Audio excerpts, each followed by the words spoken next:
going to beat John Cena? Or will he retire with the belt? Who's going to take the title off of Dominic Mysterio? That's what we're going to answer today, who I believe is going to beat the current champion on the main roster and who will be the next current champion on said main roster. I apologize for the video coming out so late. I am currently sick and my doctor would not write me a note to get out of these YouTube videos. So I got home from work, crashed out, woke up. It was like 5 or 6 o'clock and I'm like, what year is it? What year is it? I felt like I was trapped in Jumanji.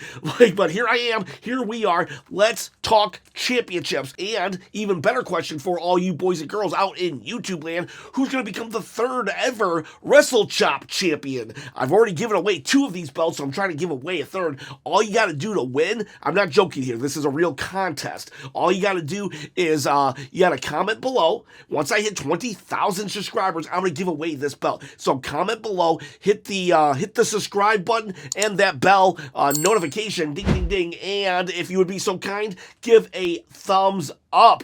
Yesterday I was at 102 fever. I don't know. I'm sweating. I got the sweats, but I'm not sure what fever I'm at. I think I'm at like a more manageable 100 degrees right now. So even if you hate the video, have pity on me and like the video anyways, and you can win this belt. Okay, so let's start off with Jacob Fatu. Jacob Fatu just won the U.S. title. Now, in my heart of hearts, I would love if they allowed Jacob Fatu to have a Gunther-like Intercontinental run where he just holds it forever and he becomes synonymous with that U.S. title. I wouldn't mind Jacob Fatu holding it for 2 or 3 years even, because that would allow him to be dominant, powerful, relevant, and actually stay out of the main event scene without it being awkward that he's not there, because he's just holding on to his title.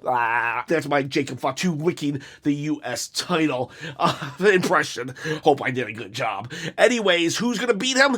I think Solo Sikoa. We are definitely leading to this feud. They are on, I don't think they're on a head-on collision just yet, but they're going that way. They're at a diagonal collision, and I think maybe SummerSlam, Solo Sikoa and Jacob Fatu, they finally say, you know what? I hate you, Solo. I hate you, Solo. I think that's what's going to eventually happen. I mean, Solo just got Jeff Cobb to be his new Jacob, so if you got a new Jacob, you don't need an old Jacob. So Solo Sikoa, your next U.S. champion. What about the women's U.S. champions? Zelina Vega just beat Chelsea Green. Little surprised by that. I wouldn't be surprised, though, if Chelsea won it back, because she was such an excellent U.S. champion and doing great things with her presidency. And if we're going to keep the secret Hervis, well, I think she needs a title on her waist.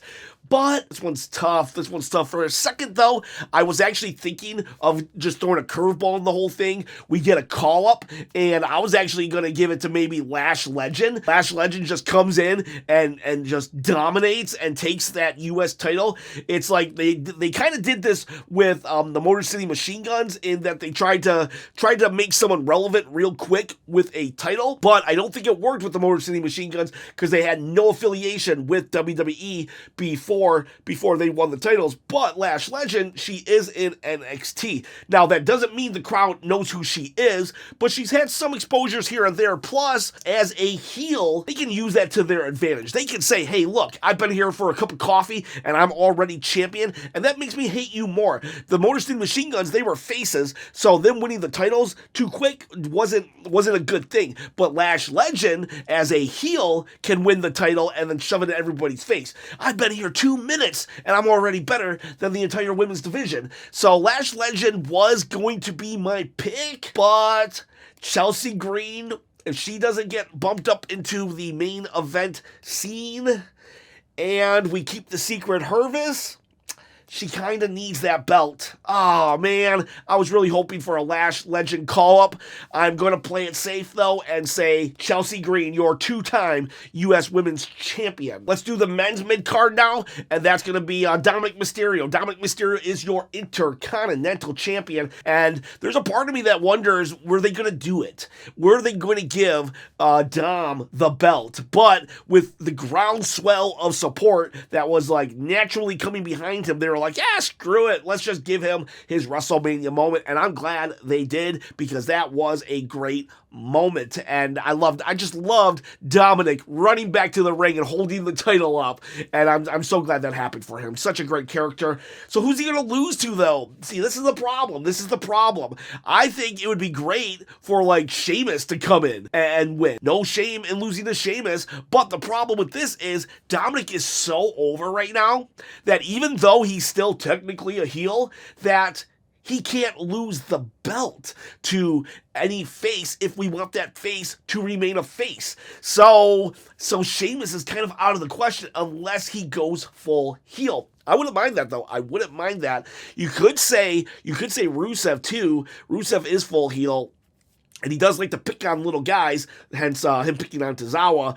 But for Dominic Mysterio, there is the Finn Balor situation still always omnipresent in Judgment Day, where those two are like, are they going to get along or not? Unfortunately, though, I have lost all faith in Finn Balor. Well, I mean, I haven't lost all faith in Finn Balor the human. I have lost all faith in WWE Creative when it comes to Finn Balor, because they suck and they hate me and they just want to get my hopes up with Finn just to tear my heart out and eat it like an apple. That's what Creative does when it comes to booking a Finn Balor and my hopes and dreams with the guy. So I'm not going to go Finn Balor. I think Dominic wins that feud. So who beats Dominic Mysterio? This is a tough one. I'm going to throw a curveball, though. If I couldn't get my Lash Legend curveball, I'm going to get my Carmelo Hayes curveball. The draft, it has to be soon. The draft has to be on the horizon. What if Melo Don't Miz gets transferred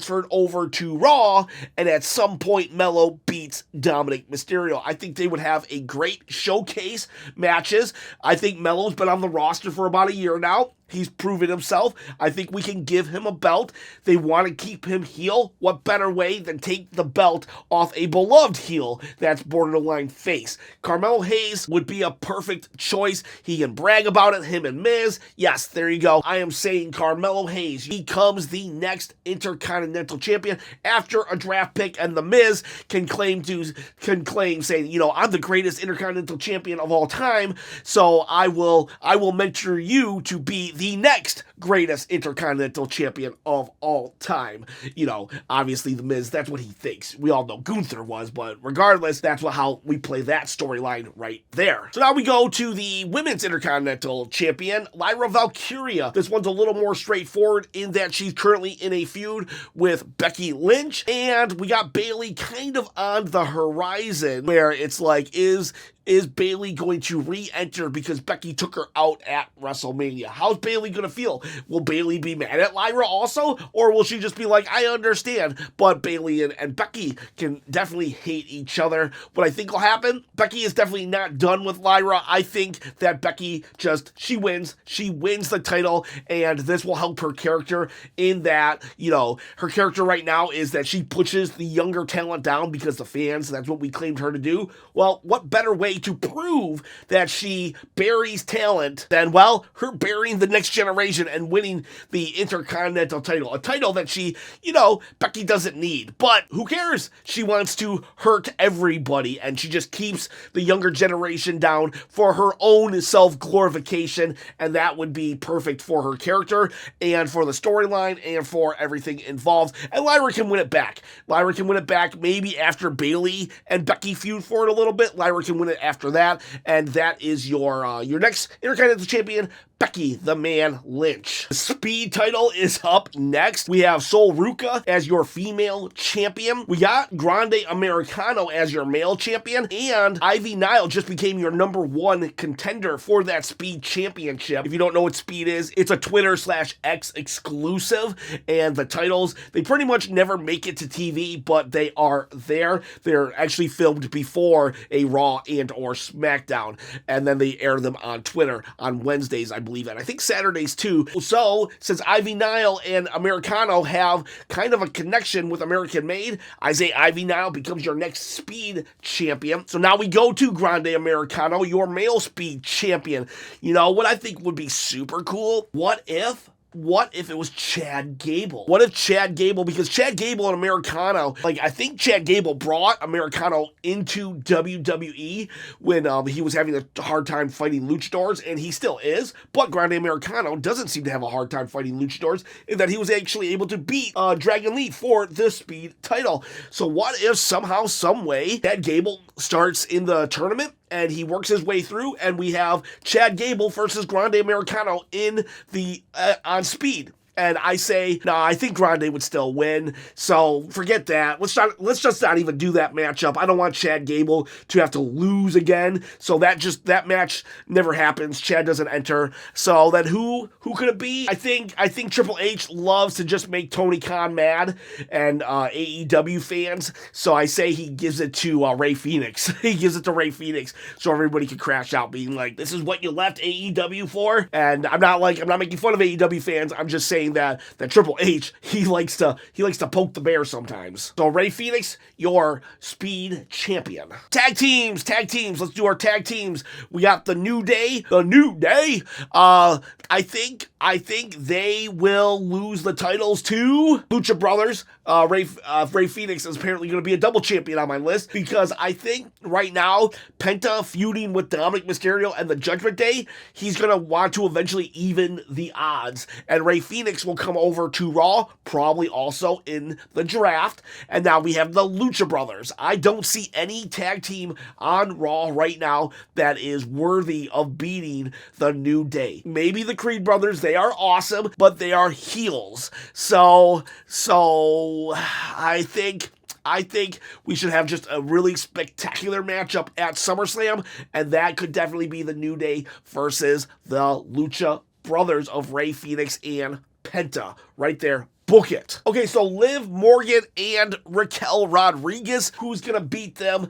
Right now, they're on hiatus, which I think was silly. We could have just let Becky and Lyra keep the belts until Liv got back, and then we could have really started that Lyra-Becky feud. But, so whatever the case may be, I was thinking they stripped them of the titles, and then we have a tournament.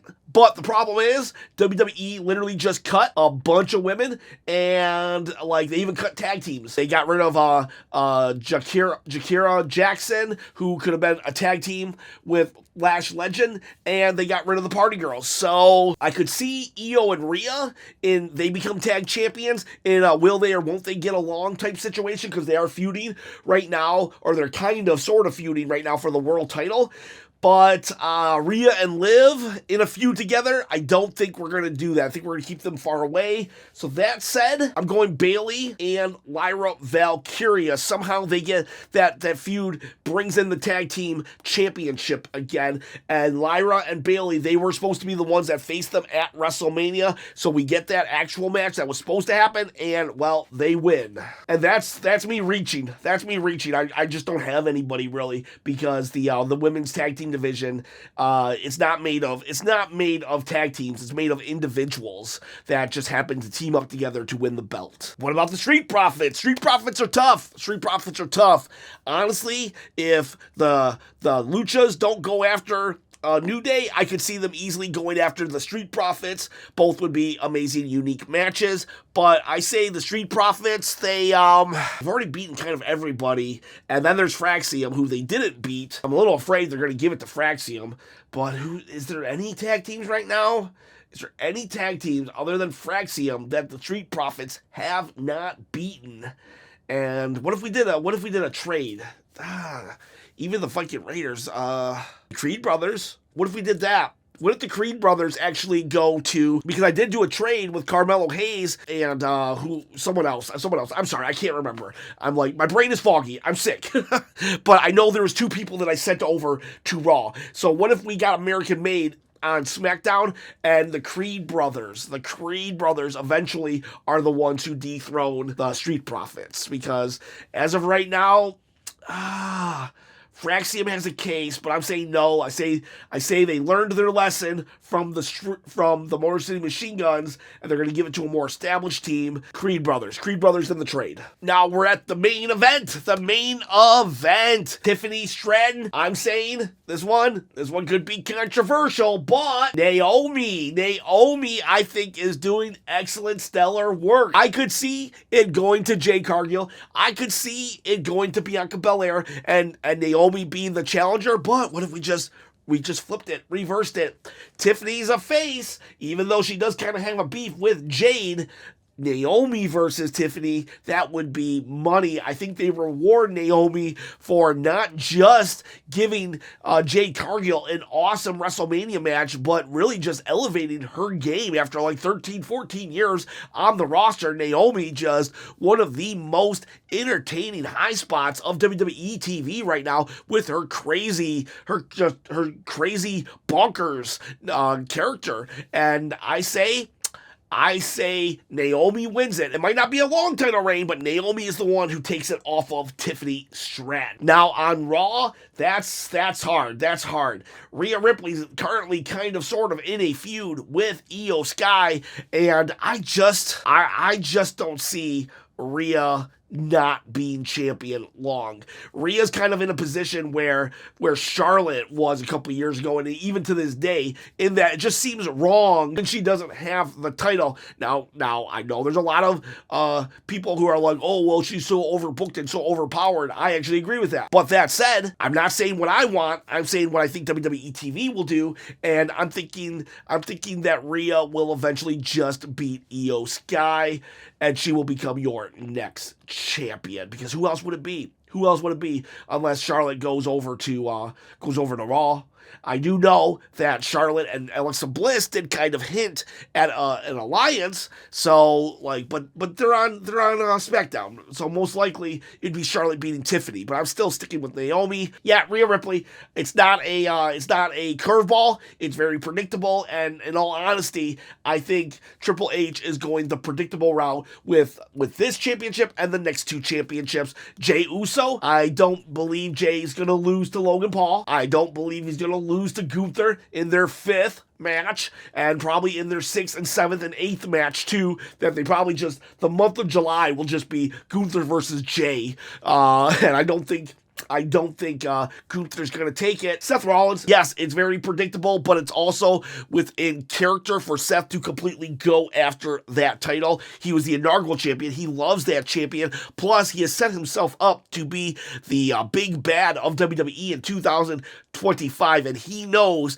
that he who controls the heavyweight title, the top prize, controls the brand. So it wouldn't make sense if Seth doesn't go for the title. And if he does go for the title and he doesn't win the title, well, where does his faction go from there? It'd be like the Bloodline 2.0 again. You can only lose so many times before, well, no one takes you serious. And if he's the big bad of 2025, he needs the title. He's going to get the title. Jey Uso, sorry, Us, I love you, but Seth Rollins, your next World Heavyweight Champion. And then we go to John Cena, and unfortunately, we're going to do the very predictable thing here as well, and John Cena loses to Apollo Crews. So predictable. No, unfortunately, I think he's going to lose to Cody Rhodes. I don't mind Cody Rhodes. What I do mind is that we're about to have a very predictable year ahead of us, in that I bet Cody wins in December. I wish that, like, in between, John could lose the title and win it back. Nothing says that he can't be an 18th or a 19th time champion. I wish they would let John Cena lose it one time and then regain it. You could make a superstar by doing that, or you could just create shock value by doing that. If they let R-Truth win it just for one night at Saturday Night's Main Event, that would be so shocking and interesting. It would create. There was a scene in Pulp Fiction where they put some adrenaline into like your heart. That's what that would do. Adrenaline in my soul, Cody Rhodes. But for R-Truth, it would just put adrenaline right in the whole title picture if John Cena lost it for one night to R-Truth, or did a Kingmaker situation where LA Knight, wins it for like a month, LA Knight wins it for a month. Could you imagine LA Knight having that on his resume? Then when John Cena leaves forever, LA Knight can say he beat John Cena. So, like, I wish there was someone else in between, and we could give it to Cody when it's all said and done, but I wish there was someone in between that John would lose it to. But no, unfortunately, I think it's just going to be Cody Rhodes. I don't mind Cody getting it at the end, but gosh, how cool would it have been if Randy Orton had won it, and then he lost it at Saturday Night's main event? Just a kick in the pants, you know what I'm saying? That would have been cool for this whole title reign for WWE in general right now, because I see a lot of people saying, oh, WWE is so predictable and boring, and it would just be nice if they weren't so predictable and boring. But like I said, I'm not calling it how I want it. I'm calling it how I see it, and that's how I see it. Those are your champions. I appreciate every single one of you. Thank you for putting up with my sickness, and I will see you hopefully tomorrow. Boys and girls, have yourselves a great day.